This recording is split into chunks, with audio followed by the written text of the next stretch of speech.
Bongbong, nag-aalala sa'yo si Manang. Tuwing nakikita kita sa TV, gusto kitang puntahan. Napakalaki ng pinagbago mo. Itsura, pagsasalita, takbo ng pag-isip. Minsan, napapatanong ako sa sarili ko, ikaw pa ba yan? Si Bongbong ba talaga yung nakikita ko? Pero ako, ading ko, ako pa rin ito. Ako pa rin ang ate mo na tumayong ama't ina sa inyo sa ibang bansa. Ang kasama no sa sumubok na sanggain lahat ng sakit para sa iyo. Ang kapatid mo na hindi mo kailangan hingan ng tawad dahil agad ka nang iniintindi at tatanggapin dahil mahal kita. Nasa Bagong Tipan, kay Lucas, Kapitulo 17, versikulo 3 hanggang 4. Kung magkasala ang iyong kapatid, sawayin mo siya. At kung siya'y magsisi, patawarin mo siya.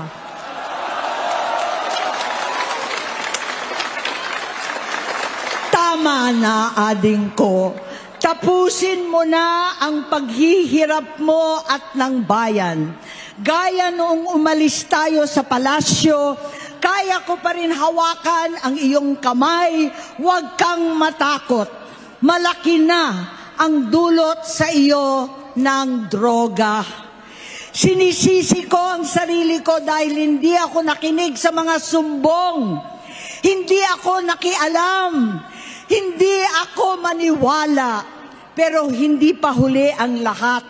Tama na, ading ko. Magpahinga na tayo. Umuwi na tayo. Magpagamot, magpagaling at nangangako ako, hindi ako malilingat, hindi ako magkukulang. Lahat ng kasama mo ngayon, hindi natin kasama sa pinakamadilim na bahagi ng buhay natin. Kasama mo sila ngayon dahil nasa taas ka pa.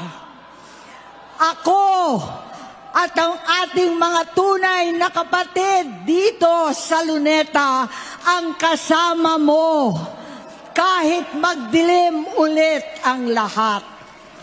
Talikuran mo ang iniisip at ibinubulong nilang ambisyon. Unahin na natin ang kalusugan mo dahil sa adiksyon nabigyan mo ng malubhang karamdaman ang buong bansang Pilipino.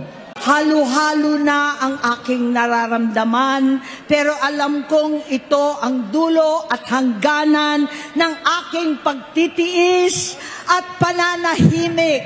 Hindi na tayo mananahimik. Dahil nalaman kong pati ang mga anak niya ay nagdodroga na. Kinasusuklaman ko pa ang pag-alok ng mag-inang si Sandro ng droga ang aking mga anak at iba pang mga kamag-anak. Yan ang hindi ko na mapapalampas. Sa loob ng halos 4 na dekada, wala akong ibang pinangarap kundi maipakita sa sambayanan na hindi kami masamang tao. Hindi masama ang pamilya Marcos. Gusto kong ibangon ang dangal ng aking ama. Sa pamamagitan na nagpagtatrabaho para sa bayan, sinikap kong maging mabuting gobernador, kinatawan, senador. Hindi ako halos nagpapahinga para makapag-iwan sana ng legasiya na kapag sinabing Marcos, nabawi na namin ang tingin sa nakaraan. Ngunit sa kagustuhan kong maging responsableng anak, matupad ang pangako ko sa aking ama nabigo akong maging mabuting kapatid. Naging mahina ako kay Bongbong. Sa kapulisan at sundalo, sa lahat ng mga leader at tagapagpatupad ng batas, siya ang Pangulo natin ngayon. Sinabi ko kung anong kalagayan niya ngayon. Tulungan niyo akong mapabuti ang kanyang kalagayan. Tulungan niyo akong matulungan siya. Hindi niya ako kalaban. Ang kalaban niya ay ang sarili niya. Mga kababayan, nauunawaan ko ang galit at pagkadismaya ninyo. Nauunawaan ko ang galit ng taong bayan sapagkat sa nakalipas na ilang buwan, bago pa man sumabog ang issue sa flood control, madalas na akong nakikipag-usap at nakikinig sa mga hinaing ng ating mga kababayang overseas Filipinos ukol sa transparency, accountability, peace, at security. Nauunawaan ko ang galit ng taong bayan dahil nasaksihan ko mismo kung paano minanipula ng House of Representatives ang budget ng Department of Education. Sa halip na sundin ang listahan ng DepEd upang matugunan ang malalang kakulangan sa classrooms, misulang ginawang pork barrel ang pondong nakalaan para sa kabataang Pilipino at pinaghati-hatian ng mga kongresistang malapit sa mga makapangyarihan. Pinili kong huwag sumali sa panggagago sa taong bayan. Sa aking pagbitiw bilang kalihim ng DepEd, ininda ko ang kaliwat kanan na atake kasama na ang impeachment para lamang mapagtakpan nila ang katiwalian sa 2025 budget. The President now faces a profound crisis of confidence, especially in the way these corruption investigations are being handled, which appear to lack both direction and resolve. We also seek clear answers on how a budget that deprived Filipinos of billions and billions of pesos was approved under his watch. Kaisa ako ng milyong-milyong Pilipino na dismaya at nandidiri sa pamahalaang lulong sa insekuridad at walang kabusugang kasakiman. Ang karapatan nating magsalita at magpahayag ang sandigan ng demokrasya. Dapat itong pakinggan ng pamahalaan, hindi para isang tabi at baliwalain lamang. We Filipinos deserve better. Syukran. Bongbong, nag-aalala sa'yo si Manang. Tuwing nakikita kita sa TV, gusto kitang puntahan. Napakalaki ng pinagbago mo.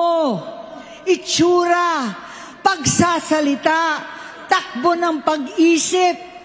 Minsan, napapatanong ako sa sarili ko, ikaw pa ba yan? Si Bongbong ba talaga yung nakikita ko? Pero ako, ading ko, ako pa rin ito. Ako pa rin ang ate mo na tumayong ama't ina sa inyo sa ibang bansa. Ang kasama no sa sumubok na sanggain lahat ng sakit para sa iyo. Ang kapatid mo na hindi mo kailangan hingan ng tawad dahil agad ka nang iniintindi at tatanggapin dahil mahal kita. Nasa Bagong Tipan, kay Lucas, Kapitulo 17, versikulo 3 hanggang 4. Kung magkasala ang iyong kapatid, sawayin mo siya. At kung siya'y magsisi, patawarin mo siya.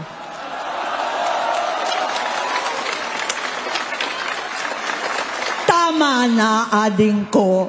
Tapusin mo na ang paghihirap mo at ng bayan.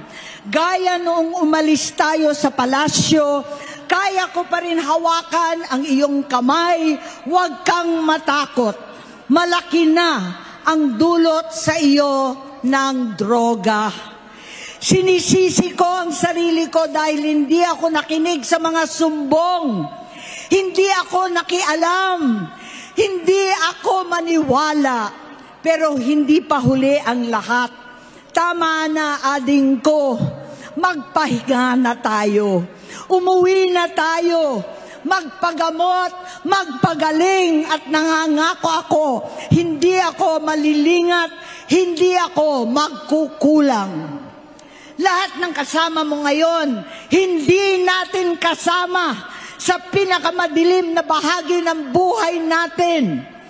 Kasama mo sila ngayon dahil nasa taas ka pa. Ako at ang ating mga tunay na kapatid dito sa Luneta ang kasama mo kahit magdilim ulit ang lahat. Talikuran mo ang iniisip at ibinubulong nilang ambisyon. Unahin na natin ang kalusugan mo dahil sa adiksyon nabigyan mo ng malubhang karamdaman ang buong bansang Pilipino.